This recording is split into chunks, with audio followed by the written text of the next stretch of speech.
Кумановскиот градоначалник и председателски кандидат на ЗНАП, Максим Димитриевски, на судењето пристигна на време и со својата адвокатка.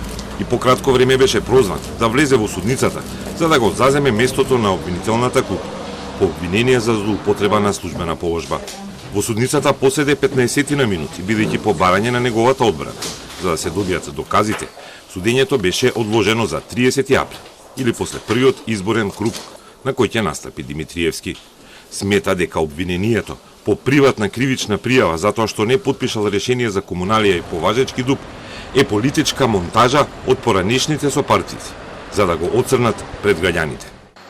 Ова фарса е во контекст на изборите и сметам дека истата ќе доживее едно фијаско. Во континуитет се случуваат вакви нарачки од високи носители на политички функции од власта или во конкретниот случај луѓе од високиот лидершип на Социјалдемократскиот сојуз да ги злоупотребуваат институциите на системот и да не доведат и мене и луѓе како мене во ваква состојба.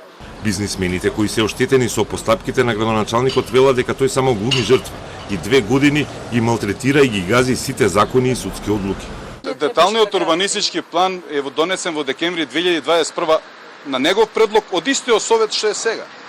Откако дознава дека ние сме тие кои треба имаме градежни парцели во истиот опфат, тогаш почнуваат и проблемите и обструкциите. Во тој момент почнуваат сите кочници. Првин не сакаше да продолжи постапката, па донесе една одлука на совет. Таа одлука е обжалена Уставниот суд, му ја поништи, он не сакаше да ги почитува. Со одложувањето, Димитриевски ќе добие време за изборната кампања како председателски кандидат. Неговата одбрана ќе добие увид во доказите, додека оштетените ќе ги тераат судските постапки во Кумановскиот суд, од каде бараат во 2 процеси околу 1.600.000 евра одштета од општината, поради одлуки со кои тврдат им е нанесена штета.